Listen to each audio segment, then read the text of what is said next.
നിയമസഭാ തെരഞ്ഞെടുപ്പിൽ ബി.ജെ.പിക്ക് കേന്ദ്രം നൽകിയ പണം, അതിൽ വലിയ തിരിമറി നടന്നിട്ടുണ്ട്, സാമ്പത്തിക ക്രമക്കേട് സംഭവിച്ചിട്ടുണ്ട് എന്ന വാർത്തകൾ കഴിഞ്ഞ ദിവസങ്ങളിലായിട്ട് വന്നുകൊണ്ടിരിക്കുകയാണ്. ഇതിൻ്റെ നിജസ്ഥിതി എന്താണെന്ന് തീർച്ചയായിട്ടും പൊതുസമൂഹത്തിന് അറിയാൻ താല്പര്യവുമുണ്ട്. ഇതുമായി ബന്ധപ്പെട്ടിട്ട്, ഈ ക്രമക്കേടുമായി ബന്ധപ്പെട്ടിട്ട് ബി.ജെ.പി തന്നെ 3 നേതാക്കളെ, ശ്രീമതി അഞ്ജന എം.പി, ശ്രീ പാങ്ങാപ്പാറ രാജീവ്, ശ്രീ പള്ളിപ്പുറം വിജയകുമാർ, ഇവരെ സംസ്ഥാന കമ്മിറ്റി അംഗമാണ്, സംസ്ഥാന സെക്രട്ടറിയാണ്, തിരുവനന്തപുരം മേഖലാ സെക്രട്ടറി, ഇങ്ങനെ 3 പേരെ എല്ലാ ചുമതലകളിലും നിന്നും ഒഴിപ്പിച്ചു എന്ന് പറഞ്ഞുകൊണ്ടുള്ള ഒരു സർക്കുലർ നേരത്തെ പ്രചരിച്ചിട്ടുണ്ടായിരുന്നു, ബി.ജെ.പിയുടേതാണ് എന്ന പേരിൽ. എന്നാൽ അതിനെ നിഷേധിച്ചുകൊണ്ട് പുതിയ ഒരു പ്രസിദ്ധീകരണ കുറിപ്പ് സംസ്ഥാന സെക്രട്ടറി രാജീവ് ചന്ദ്രശേഖർ പുറത്തിറക്കിയിട്ടുണ്ട്. സംസ്ഥാന അധ്യക്ഷൻ, സംസ്ഥാന പ്രസിഡന്റ്, അതെ, സംസ്ഥാന അധ്യക്ഷൻ പുറത്തിറക്കിയിട്ടുണ്ട്. അപ്പൊ അതിൽ പറയുന്നത്, വരുന്ന വാർത്തകളെല്ലാം വ്യാജമാണ്, ഇത്തരത്തിലുള്ള അച്ചടക്ക നടപടികൾ നടന്നിട്ടില്ല, സാമ്പത്തിക ക്രമക്കേടില്ല, എല്ലാം സുതാര്യമായിട്ടാണ് നടക്കുന്നത് തുടങ്ങിയ രീതിയിലാണ്. പക്ഷേ അതിൽ കൃത്യമായിട്ട് സൂചിപ്പിക്കുന്നു, ഒരു ജനാധിപത്യ പാർട്ടിക്കുള്ളിൽ വിവിധ തലങ്ങളിൽ പലവിധ അച്ചടക്ക നടപടികൾ സാധാരണമാണ്. പാർട്ടിയുടെ ആഭ്യന്തര കാര്യമെന്ന നിലയിൽ ഇത് പൊതുസമൂഹത്തെയോ മാധ്യമങ്ങളെയോ ബാധിക്കുന്നതല്ല എന്നാണ് അതിൽ കുറിച്ചിരിക്കുന്നത്. അപ്പോൾ അതിനർത്ഥം എന്താണ്? ഈ 3 പേര് പുറത്താക്കി എന്നാണോ? അതിന്റെ അർത്ഥം ഇത്രേ ഉള്ളൂ: വീണടത്ത് കിടന്ന് ഉരുളുകയാണ്. മലയാളത്തിൽ ഒരു ചൊല്ലുണ്ട്, എന്നെ കണ്ട കിണ്ണം കെട്ടതുപോലെ ഉണ്ടോന്ന് ഒരാൾ ചോദിക്കുക. ഒരു സ്ഥലത്തുനിന്ന് കിണ്ണം പോയി, കിണ്ണം മോഷണം പോയപ്പോ പല ആൾക്കാരെയും വിളിച്ച് ചോദ്യം ചെയ്യുമ്പോ ഒരാൾ ചോദിക്കുന്നു, എന്നെ കണ്ട കിണ്ണം കെട്ട ആളാണെന്ന് തോന്നുമോ? അങ്ങനെ ഒരു ചോദ്യമാണ്. കൂടുതൽ അപഹാസ്യമായിരിക്കുകയാണ് ഈ വിശദീകരണ കുറിപ്പോടുകൂടി സംസ്ഥാന ബി.ജെ.പി. ഇതൊരു വലിയ കുശാഗ്ര ബുദ്ധിയുടെ ഇതിന്റെ പിന്നിലുണ്ട്. ഞാൻ മനസ്സിലാക്കുന്നത്, ബി.ജെ.പി സംസ്ഥാന പ്രസിഡന്റ് രാജീവ് ചന്ദ്രശേഖറിനെ പിന്നിലിരുന്നു കൊണ്ട് അദ്ദേഹത്തിനെ ചരട് വലിക്കുന്ന സംസ്ഥാന RSS നേതൃത്വത്തിന് ഒരു തരത്തിലും ഇഷ്ടമില്ലാത്ത ഒരു വ്യക്തിയാണ് ഈ കുറിപ്പും. അയാളുടെ കുരുട്ടുബുദ്ധിയിൽ വിരിഞ്ഞിറങ്ങി ഒരു കുഞ്ഞാണ് ഈ കുറിപ്പ്. ഈ കുറിപ്പ് വെളുക്കാൻ തേച്ചത് പാണ്ടായതുപോലാവും. ഈ കുറിപ്പ് ഇല്ലായിരുന്നെങ്കിൽ ഇത് അങ്ങ് പെതുക്കെ അങ്ങ് ഇല്ലാതായി പോയില്ലേ. പക്ഷെ ഈ കുറിപ്പ് വീണ്ടും നമ്മളെ പോലുള്ള ആൾക്കാർ വീണ്ടും ഇത് ചർച്ച ചെയ്യാൻ, അത് സമൂഹത്തിനെ മൊത്തം വിഡ്ഢിയാക്കുന്ന തരത്തിലുള്ള ഒരു കുറിപ്പാണ്, വിശദീകരണമാണ് ഇപ്പോൾ ഇവര് ഇറക്കിയിരിക്കുന്നത്. ഞാൻ അത് എന്തുകൊണ്ടാണ് പറയുന്നത് വെച്ചാല്, അച്ചടക്ക നടപടി എടുത്തിട്ടില്ല എന്ന് ഉള്ള അസന്ദിഗ്ധ പ്രസ്താവന അല്ല ഈ വിശദീകരണം. വിശദീകരണത്തിന്റെ വരികൾക്കിടയിൽ തന്നെ ബി.ജെ.പിയിൽ അച്ചടക്ക നടപടി ഉണ്ടായിട്ടുണ്ട് എന്ന് വ്യക്തമാണ്. കേരളത്തിലെ എല്ലാ മാധ്യമങ്ങളിലും ഈ വാർത്ത വന്നു. ഇംഗ്ലീഷ് മാധ്യമം, ഹിന്ദു ഉള്ള ഇംഗ്ലീഷ് പത്രം തൊട്ട് times of India, new Indian express, Malayalam പത്രങ്ങള്, മലയാളം ചാനലുകള്, എല്ലാത്തിലും ഈ വാർത്ത വന്നിട്ടുണ്ട്. ഈ വാർത്ത വന്നിട്ട് അങ്ങനാണെങ്കിൽ പിന്നെ ഈ മാധ്യമങ്ങളെല്ലാം വെറുതെ അങ്ങ് കള്ളവാർത്ത കൊടുക്കും. പിന്നെ ഇവിടെ പറഞ്ഞിരിക്കുന്നത്, ഞാൻ ഗൗതത്തിനോടൊരു കാര്യം പറയാം. ഈ വിശദീകരണം എന്തിനാണെന്നറിയാം?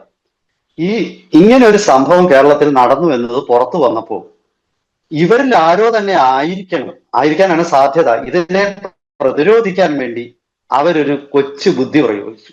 ആ കൊച്ചു ബുദ്ധി എന്ന് പറഞ്ഞാൽ, സംസ്ഥാന പ്രസിഡന്റിന്റെ ഒരു സർക്കുലർ എന്ന പേരിൽ ഒരു സർക്കുലർ ഉണ്ടാക്കിയിട്ട് അത് അവരെ അനുകൂലിക്കുന്ന കേരളത്തിലെ ഒരു ഓൺലൈൻ മാധ്യമം വഴി അത് പ്രസിദ്ധീകരിച്ചു. എന്നിട്ട് പിന്നെ പറയാം അത് തെറ്റാണെന്ന് പറയാം. അപ്പൊ മൊത്തത്തിലുള്ള ഈ വാർത്തയുടെ ഒരു ക്രെഡിബിലിറ്റി ഞാൻ കളയാമല്ലോ. ഇപ്പൊ ഉദാഹരണത്തിന്, ഈ നടപടി എടുത്തത് കേരള ബി.ജെ.പി നേതൃത്വം അല്ലെന്നാണ് നമുക്ക് മനസ്സിലാക്കാൻ സാധിക്കുന്നത്. നടപടി എടുത്തിരിക്കുന്നത് കേന്ദ്ര നേതൃത്വം നടപടി എടുത്തുകൊണ്ടുള്ള സർക്കുലർ മാധ്യമങ്ങൾ ആരും പ്രസിദ്ധീകരിച്ചിട്ടില്ല.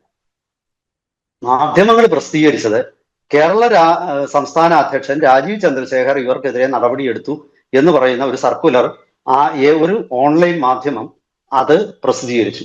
അതൊരു ബുദ്ധിയാണ്. അതെന്തിനാണെന്നറിയോ? അത് മനഃപൂർവ്വം പ്രതികൾ ആസൂത്രണം ചെയ്ത ഒരു ബുദ്ധിയാണെന്നാണ്. പ്രതികളെ, ഞാൻ ഈ പറഞ്ഞ പിറകിലിരുന്ന് ചരട് വലിക്കുന്ന വിദ്വാൻ ആസൂത്രണം ചെയ്ത ഒരു ബുദ്ധിയാണ്. അപ്പോൾ രാജീവ് ചന്ദ്രശേഖർ ഇങ്ങനൊരു സർക്കുലർ ഇറക്കിയിട്ടില്ല എന്നുള്ളത് ശരിയായിരിക്കാം. അങ്ങനെ അതാണ് അവർ പറയുന്നത്. പക്ഷെ സംഭവം നടന്നിട്ടില്ല എന്നുള്ളതാണ്. സർക്കുലർ ഇവരെ പുറത്താക്കിക്കൊണ്ടുള്ള തീരുമാനം കേന്ദ്ര നേതൃത്വത്തിന്റെ ആണെന്നാണ് നമുക്ക് ഈ വസ്തുതകൾ പരിശോധിക്കുമ്പോൾ, നമുക്ക് പൊതുവിടത്തിൽ വന്ന വാർത്തകൾ പരിശോധിക്കുമ്പോൾ നമുക്ക് മനസ്സിലാവും. ഈ അഞ്ജന രഞ്ജിത്ത് സംസ്ഥാന സെക്രട്ടറിയാണ്. സംസ്ഥാന കമ്മിറ്റി മെമ്പറായ പാങ്ങപ്പാറ രാജീവ്, തിരുവനന്തപുരം മേഖലാ പ്രസിഡന്റായ പള്ളിപ്പുറം വിജയകുമാർ, ഇവർക്കൊക്കെ പിന്നെതിരെ നടപടിയെടുത്തതിനെ കുറിച്ച് ഒരു വിശദീകരണക്കുറിപ്പ് വന്നിട്ടില്ലല്ലോ. പിന്നെ ആ ധാർഷ്ട്യം നോക്കിക്കേ, ആ വിശദീകരണക്കുറിപ്പിലെ ധാർഷ്ട്യം നോക്കിക്കേ, ജനങ്ങളോടുള്ള ഒരു വെല്ലുവിളിയാണ് ആ ധാർഷ്ട്യം എന്ന് പറയുന്നത്. ശരിക്കും ഞങ്ങളുടെ പാർട്ടി ഞങ്ങൾ പലതും ചെയ്യും, നിങ്ങൾ ആരാ ചോദിക്കാൻ. പണ്ട് ഈ 1950-കളിൽ 57-ലൊക്കെ EMSന്റെ സർക്കാർ ഇരിക്കുമ്പോ CPM-ന്റെ ആൾക്കാർ വിളിച്ച മുദ്രാവാക്യമുണ്ട്, എങ്ങടെ പാർട്ടി, എങ്ങടെ പോലീസ്, എങ്ങളെ തല്ലിയ നിങ്ങൾക്ക് എന്താ കോൺഗ്രസ്. അതുപോലെ അത്രയ്ക്കുള്ള യുക്തിയേ ഇതിലുള്ളൂ. അപ്പോ സംസ്ഥാന പ്രസിഡന്റ് ഇങ്ങനൊരു ഒരു പത്രക്കുറിപ്പോ അല്ലെങ്കിൽ ഇങ്ങനൊരു സർക്കുലറോ പാർട്ടിക്ക് ഉള്ളിൽ ഇറക്കിയിട്ടില്ല എന്ന് നിഷേധിക്കുമ്പോൾ അതിലെ ഉള്ളടക്കവും തെറ്റാണ് എന്ന് പരോക്ഷമായിട്ട് വരുത്തി തീർക്കാനുള്ള ഒരു കുതന്ത്രമാണ്. ഉള്ളടക്കം അല്ല നിഷേധിക്കുന്നത്, സംസ്ഥാന പ്രസിഡന്റ് ഇറക്കി എന്ന് അവകാശപ്പെടുന്ന ആ സർക്കുലറിനെയാണ്, ആ കുറിപ്പിനെയാണ് നിഷേധിക്കുന്നത്. ആ നിഷേധത്തിലൂടെ വസ്തുതകളെ ഇല്ലാതാക്കാം എന്നുള്ള കുരുട്ടുബുദ്ധിയുടെ പ്രതിഫലനമായിട്ട് പറയുന്നത്. ഈ ലെറ്റർ ഹെഡ്, നേരത്തെ വന്ന ലെറ്റർ ഹെഡ് വ്യാജമാണ്, BJP-യുടേതല്ല. ആ ലെറ്റർ ഹെഡിൽ നമുക്ക് കൃത്യമായിട്ട് ഈ സംസ്ഥാന അധ്യക്ഷൻ രാജീവ് ചന്ദ്രശേഖറിന്റെ ഒപ്പ് കാണാം, BJP-യുടെ സീല് കാണാം. അതേ സെയിം ഒപ്പും സീലും തന്നെയാണ് പുതുതായിട്ട് വ്യാജമാണ് ഇറക്കിയിരിക്കുന്നത് എന്ന് പറഞ്ഞിട്ട് പ്രസിദ്ധീകരിച്ചിരിക്കുന്ന പത്രക്കുറിപ്പിൽ ഈ കാണുന്നത്. പക്ഷെ അതിൽ സൂചിപ്പിക്കുന്ന ഏറ്റവും പ്രധാനപ്പെട്ടുള്ള ഒരു കാര്യം എന്ന് പറയുന്നത്, അച്ചടക്ക നടപടി ഒരുപക്ഷെ എടുത്തിട്ടുണ്ടാകാം, പക്ഷെ അത് പൊതുസമൂഹത്തെ അറിയിക്കേണ്ട കാര്യമില്ല, അത് പാർട്ടിയുടെ ആഭ്യന്തര കാര്യമാണ് എന്നുള്ളതാണ്. ഈ പാർട്ടിക്കൊന്നും ആഭ്യന്തര കാര്യമൊന്നുമില്ല. ജനാധിപത്യ പാർട്ടിയാണെങ്കിൽ അതിന് വോട്ട് ചെയ്ത ആൾക്കാർക്കും കാര്യങ്ങൾ അറിയണം.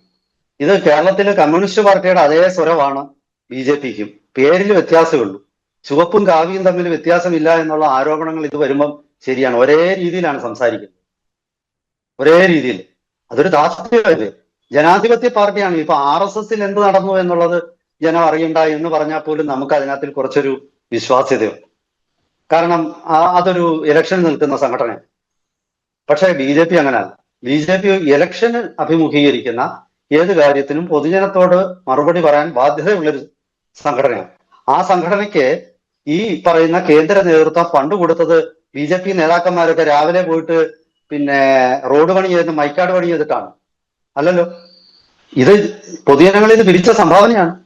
ഈ പൊതുജനങ്ങളിൽ നിന്ന് പിരിച്ച സംഭാവന എങ്ങനെ വിനിയോഗിച്ചു എന്നറിയാൻ പൊതുജനങ്ങൾക്ക് തീർച്ചയായിട്ടും ധാർമ്മിക ബാധ്യതയുണ്ട്. അത് അവർക്ക് ഈ പത്രക്കുറിപ്പ് ഇറക്കിയ ആളിന്റെ ബുദ്ധിയില്ലായ്മയാണ് അത് വെളിച്ചത്ത് വരുന്നത്. കാരണം ഇത് ഒരു അഴിമതി വിഷയം, ഇത് തെരഞ്ഞെടുപ്പ് ഫണ്ടുമായി ബന്ധപ്പെട്ട അഴിമതിയാണ് ആരോപണം. അങ്ങനെ ഒരു ആരോപണം വരുമ്പോൾ അതിൽ കൃത്യമായിട്ടും അത് പൊതുജനത്തെ ബാധിക്കുന്നതാണ്. ഇത് കേന്ദ്ര സർക്കാർ തന്നെ ഇറക്കിയ നിയമപ്രകാരമുള്ള ഒരു ഫണ്ടാണ്. അതായത് പാർട്ടികൾക്ക് ഇലക്ഷൻ ഫണ്ട് ആരാണ് കൊടുക്കുന്നത്? വ്യവസായ ഗ്രൂപ്പുകൾ കൊടുക്കും, നിങ്ങളും ഞാനും ഉൾപ്പെടുന്ന സാധാരണക്കാർ കൊടുക്കും, പല രീതിയിൽ ഫണ്ട് ശേഖരിക്കുന്നു. ഈ ഫണ്ട് ചില നേതാക്കന്മാരുടെ അടുത്ത് വീട്ടിൽ കൊണ്ടുപോകാന്ന് പറഞ്ഞാൽ അതെങ്ങനെ അംഗീകരിക്കാം? അതിനെക്കുറിച്ച് ചോദിക്കാൻ പാടില്ല, അത് ഞങ്ങളുടെ സ്വന്തം കാര്യം, അതങ്ങ് വീട്ടിൽ പറഞ്ഞാൽ മതി അല്ലേ? അത് ചോദിക്കാൻ നിങ്ങൾക്കും എനിക്കും ഈ നാട്ടിലെ മാധ്യമങ്ങൾക്കും ഈ നാട്ടിലെ പോലീസിനും കോടതിക്കും അധികാരമുണ്ട്. എന്റെ അഭിപ്രായത്തിൽ ഇതിൽ പോലീസ് ഇടപെട്ട അന്വേഷണം നടത്തേണ്ട. കാരണം ഇത് കുറച്ചുകൂടെ ഗുരുതരമാണ്. ഇത് കള്ളപ്പണം വെളുപ്പിക്കലും ഇതിൽ ഉണ്ടാവാനുള്ള സാധ്യതയുണ്ട്. കാരണം അക്കൗണ്ട് എന്താണ് മണി ലോണ്ടറിങ് എന്ന് പറയുന്നത്? ലോണ്ടർ എന്ന് പറഞ്ഞാൽ മറച്ചു വെക്കുക എന്നാണ് അർത്ഥം. അപ്പോ കള്ളപ്പണമാണ്. അതായത് ഒരു രാഷ്ട്രീയ പ്രസ്ഥാനം ഒരു കാര്യത്തിന് വേണ്ടി നിശ്ചയിച്ച പണം എടുത്ത് വേറൊരാള് വീട്ടിൽ കൊണ്ടുപോയി ചെലവഴിച്ചെങ്കിൽ അങ്ങനെ സോഴ്സ് ഇല്ലാതാവുകയാണ് പണത്തിന്റെ സോഴ്സ് പറഞ്ഞുകൊണ്ടാണോ ഈ എടുത്ത ആള് ചെലവഴിക്കുന്നത്? അപ്പൊ ഇത് ഈ എൻഫോഴ്സ്മെന്റ് ഡയറക്ടറേറ്റ് അന്വേഷിക്കേണ്ട കാര്യമാണ്. ഇത് ശരിക്കും കേന്ദ്ര നേതൃത്വത്തിന് കേരളത്തിൽ നിന്ന് ആരോ പരാതി കൊടുത്തതിന്റെ അടിസ്ഥാനത്തിൽ കേന്ദ്ര നേതൃത്വം അന്വേഷിച്ച്, ഇതെല്ലാം മാധ്യമ വാർത്തകളിൽ വന്നിട്ടുള്ളതാണ്. ഞാനിത് എന്റെ ബുദ്ധിയിലോ ഒന്നും വിരിയുന്ന കാര്യങ്ങളാണ്. അപ്പൊ ഇവര് എന്തായാലും ശരി, കൂടുതൽ അപഹാസ്യമാവാനാണ് ഈ പത്രക്കുറിപ്പ് പുറത്തുവിട്ട ആള് ചെയ്തിരിക്കുന്നത്. പാർട്ടിയെ കൂടുതൽ അപകടത്തിൽപ്പെടുക. പിന്നണിയിൽ ഇരുന്ന് ചരട് വലിക്കുന്ന ഇത്തരം വ്യക്തികള് BJPക്ക് വലിയ അപകടമാണ്. അതാണ് ഇത് സൂചിപ്പിക്കുന്നത്. ഈ പിന്നണിയിൽ ഇരുന്ന് ചരട് വലിക്കുന്ന ആരായാലും അയാളുടെ കുൽസിത പ്രവർത്തനമായിട്ടാണ് ഇത് ഞാൻ കാണുന്നത്. ബഹുമാനപ്പെട്ട രാജീവ് ചന്ദ്രശേഖരന് സ്ഥാനം നഷ്ടപ്പെടുമെന്ന സൂചനയാണ് ഏറ്റവും ഒടുവിൽ പുറത്തു വരുന്നത്. സുരേന്ദ്രൻ ആ സ്ഥാനത്ത് ആ വരുന്നു സാധ്യതയുണ്ട്. തീർച്ചയായിട്ടും ആ സ്ഥാനത്തേക്ക് പരിഗണിക്കപ്പെടാൻ എന്തുകൊണ്ടും അർഹതയുള്ള ആളാണല്ലോ ശോഭാ സുരേന്ദ്രൻ. തീർച്ചയായിട്ടും അതിനെന്താണ്, എനിക്ക് ശോഭാ സുരേന്ദ്രൻ ആ ഒരു പൊസിഷനിലേക്ക് എത്തില്ല എന്നൊന്നും എനിക്ക് തീർത്ത് പറയാൻ പറ്റുന്നില്ല. ശോഭാ സുരേന്ദ്രന് തീർച്ചയായിട്ടും അർഹതയുണ്ട്. ബി ജെ പിയുടെ മുൻനിര നേതാക്കന്മാർ പലരുമുണ്ട്, അവർക്കും സാധ്യത ഉണ്ടാവും എന്ന് തന്നെയാണ് ഞാൻ കാണുന്നത്. പറഞ്ഞ പോലെ ഇവിടെ BJP സംസ്ഥാന നേതൃത്വത്തോട് ചോദിക്കാനുള്ള ഒരു പ്രധാന ചോദ്യമാണ്, നിങ്ങൾ എന്തുകൊണ്ട് മറ്റേത് വ്യാജമാണെങ്കിൽ പുതുതായിട്ട് പുറത്തിറക്കിയ ഈ പ്രസിദ്ധീകരണക്കുറിപ്പിൽ ഈ ഒരു തരത്തിലുള്ള അച്ചടക്ക നടപടിയും ഈ പറഞ്ഞ ആളുകൾക്കെതിരെ എടുത്തിട്ടില്ല എന്ന് അസന്നിഗ്ധമായിട്ട് അതിൽ രേഖപ്പെടുത്തിയില്ല. പകരം സൂചിപ്പിച്ചിരിക്കുന്നത് ഒരുപക്ഷെ എടുത്തിരിക്കാം, അത് നിങ്ങളെ അറിയിക്കേണ്ട കാര്യമില്ല എന്നൊക്കെയാണ്. ഇതിലൂടെ പൊതുസമൂഹം എന്താണ് മനസ്സിലാക്കേണ്ടത്? സാമ്പത്തിക ക്രമക്കേട് നടന്നിട്ടുണ്ട്, അച്ചടക്ക നടപടി എടുത്തിട്ടുണ്ട് എന്നാണോ?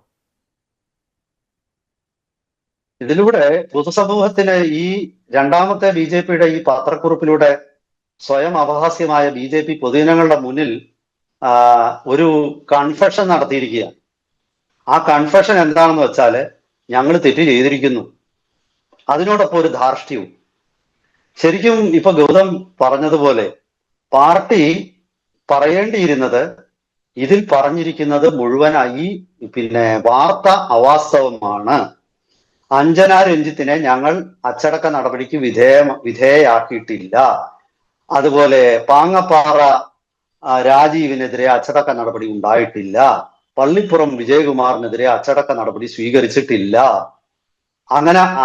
അങ്ങനെയുള്ള വാർത്തകൾ തെറ്റാണ്. പാർട്ടിയിൽ അങ്ങനെ ഫണ്ട് വിനിയോഗത്തെ സംബന്ധിച്ച് ഒരു അന്വേഷണം നടന്നിട്ടില്ല, ഫണ്ട് ദുർവിനിയോഗം എന്ന ഒരു ആരോപണം പാർട്ടിയിൽ ആരും ഉയർത്തിയിട്ടില്ല. അങ്ങനെ ഒരു ആരോപണത്തിന്റെ അടിസ്ഥാനത്തിൽ കേന്ദ്ര നേതൃത്വം ഒരു എൻക്വയറി നടത്തിയിട്ടില്ല. ഇതൊന്നും പറഞ്ഞിട്ടില്ല. ഏത് മാധ്യമമാണ് ഇത് ആദ്യം ഈ വാർത്ത പ്രസിദ്ധീകരിച്ചത്? അതായത് ഈ BJP സംസ്ഥാന പ്രസിഡന്റിന്റെ പത്രക്കുറിപ്പെന്നോ അല്ലെങ്കിൽ വിശദീകരണം എന്ന് പറയുന്നത് ഏത് മാധ്യമമാണ് പ്രസിദ്ധീകരിച്ചതെന്ന് അവർ പറയുന്നില്ല. അങ്ങനെയാണെങ്കിൽ ആ പ്രസിദ്ധീകരിച്ച മാധ്യമം ഇന്നത്, ആ മാധ്യമം കള്ള വാർത്ത പടച്ചുവിടുന്ന മാധ്യമമാണ്, അവര് എന്തോ ഗൂഢലക്ഷ്യത്തിലാണ്, അങ്ങനെ അവരെ കടന്നാക്രമിക്കണം. അത് ചെയ്തില്ലല്ലോ. കാരണം അത് ഒരുപക്ഷെ ആ മാധ്യമവും ഈ പറഞ്ഞ ചില നിഗൂഢ വ്യക്തിത്വങ്ങളോട് ചേർന്നുണ്ടാക്കിയെടുത്ത ഒരു സ്ട്രാറ്റജി ആയതുകൊണ്ടല്ലേ അങ്ങനെ സംഭവിച്ചത്. ആവാം. എന്തായാലും ഇതിന്റെ കൂടുതൽ കാര്യങ്ങൾ വരും ദിവസങ്ങളിൽ നമുക്ക് അറിയാൻ സാധിക്കട്ടെ. സാമ്പത്തിക ക്രമക്കേട് നടന്നിട്ടുണ്ടെങ്കിൽ തീർച്ചയായിട്ടും BJP സംസ്ഥാന നേതൃത്വം ക്രൂശിക്കപ്പെടണം എന്ന് തന്നെയാണ് പറയാനുള്ളത്.